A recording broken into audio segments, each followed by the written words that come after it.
లోక్సభ ఎన్నికలకు సంబంధించి తెలంగాణలో ప్రధాన పార్టీలన్నీ అభ్యర్థులను దశలవారీగా ప్రకటిస్తున్నాయి. బీఆర్ఎస్, బీజేపీ పార్టీలు 17 స్థానాలకు అభ్యర్థులను డిక్లేర్ చేయగా అధికార కాంగ్రెస్ ఆచితూచి వ్యవహరిస్తోంది.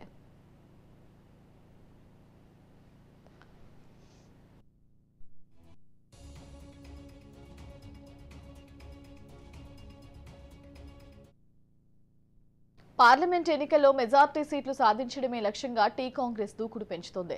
దశల వారీగా అభ్యర్థులను ప్రకటిస్తూ కనీసం 4 స్థానాల్లోనైనా జెండా ఎగరవేయాలని వ్యూహాలు రచిస్తోంది. ఇప్పటివరకు దేశవ్యాప్తంగా 8 జాబితాలు విడుదల చేసిన కాంగ్రెస్ తెలంగాణకు సంబంధించి 13 స్థానాల్లో క్యాండిడేట్లను ప్రకటించింది. మరో 4 స్థానాల్లో అభ్యర్థుల ప్రకటన పెండింగ్ పడుతూ వస్తోంది.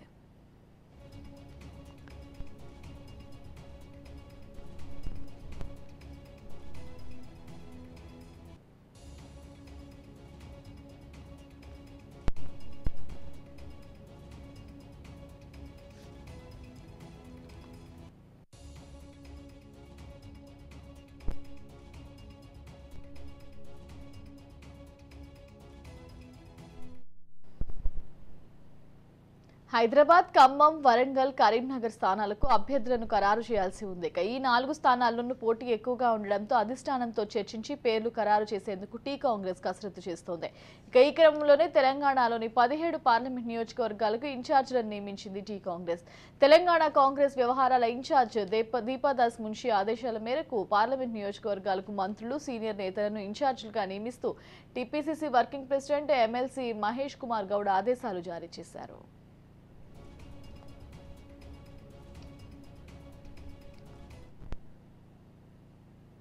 ఓవరాల్ ఇదే అంశానికి సంబంధించి మరింత సమాచారం మా ప్రతినిధి విక్రాంత్ అందిస్తారు. విక్రాంత్, గుడ్ మార్నింగ్ శ్రావ్య. మొత్తానికి ఇప్పటికే 13 స్థానాలకు అభ్యర్థులను కేటాయించిన నేపథ్యంలో కాంగ్రెస్ పార్టీ మరో స్థానాన్ని కూడా అభ్యర్థిని నిర్ణయించింది. ఇటీవలే కాంగ్రెస్ పార్టీలో చేరినటువంటి బీఆర్ఎస్ నేత కడియం శ్రీహరి కూతురు కవ్య కూడా ఇటు వరంగల్ పార్లమెంటు అభ్యర్థిత్వాన్ని కూడా ఖరారు చేస్తూ ఏఐసీసీ అధిష్టానం నిర్ణయం తీసుకుంది. ఇక మొత్తం 17 పార్లమెంట్ స్థానాలు ఉన్న నేపథ్యంలో 14 పార్లమెంట్ స్థానాలకు కూడా అభ్యర్థులు కేటాయించినట్లు అయిపోయింది. ఇక 3 పార్లమెంట్ స్థానాలకు కూడా ఇంకా అభ్యర్థులను కేటాయించాల్సి ఉంది. అదేవిధంగా కరీంనగర్, ఖమ్మం, హైదరాబాద్ ఈ 3 పార్లమెంట్ స్థానాలకు సంబంధించి కూడా ఏఐసీసీ నిర్ణయం తీసుకోవాల్సి ఉంటుంది. నిన్ననే కాంగ్రెస్ ఎన్నికల కమిటీ సమావేశమైన నేపథ్యంలో అరగంట పాటు తెలంగాణ రాజకీయాలపైన కాంగ్రెస్ పార్టీ అగ్రనాయకులు ఎన్నికల కమిటీలో కూడా చర్చించారు. ఈ నేపథ్యంలోనే కేవలం వరంగల్ స్థానం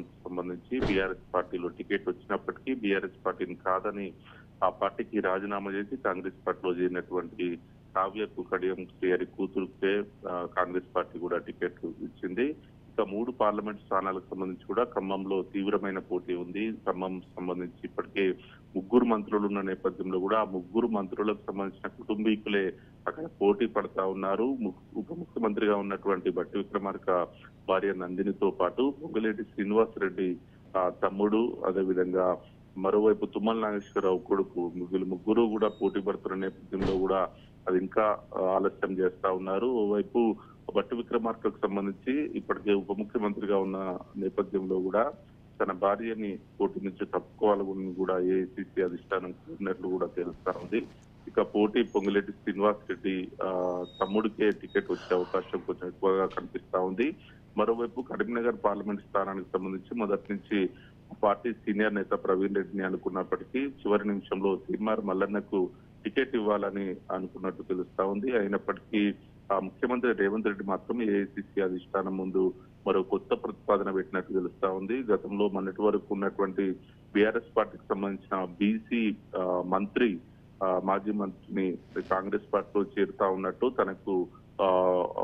తను వస్తే గెలిపోవటంలో ఎలా ఉంటాయన్న దానిపైన ఏఐసీసీ అధిష్టానం ముందు తను ఉంచినట్టు తెలుస్తా ఉంది. బీఆర్ఎస్ పార్టీ నుంచి మాజీ మంత్రి కూడా కాంగ్రెస్ పార్టీలో చేరే అవకాశం కనిపిస్తా ఉంది. దానికి సంబంధించే ఆ కరీంనగర్ టికెట్ ని కూడా పెండింగ్ లో పెట్టింది. మరోవైపు హైదరాబాద్ కు సంబంధించి కూడా హైదరాబాద్ పార్లమెంట్ స్థానం కూడా ఇప్పటికే వరుసగా అసదుద్దీన్ ఓవైసీ గెలుస్తా వస్తున్నప్పటికీ రానున్న గ్రేటర్ ఎన్నికల దృష్టిలో పెట్టుకొని కూడా ఖచ్చితంగా గట్టి పోటీ ఇచ్చే వ్యక్తిని కూడా కాంగ్రెస్ పార్టీ ఆలోచిస్తా ఉంది. దానికి సంబంధించే వేరే పార్టీ నుంచి ఎంఐఎం పార్టీ నుంచి కూడా కాంగ్రెస్ లో వచ్చే అవకాశం ఉన్న నేపథ్యంలోనే ఆ హైదరాబాద్ పార్లమెంట్ స్థానం కోసం కూడా వేచి చూస్తా ఉంది. మొత్తానికి కరీంనగర్, ఖమ్మం, హైదరాబాద్ ఈ 3 పార్లమెంట్ స్థానాలకు కూడా ఇంకా టికెట్ ఫైనల్ కావాల్సి ఉంటుంది.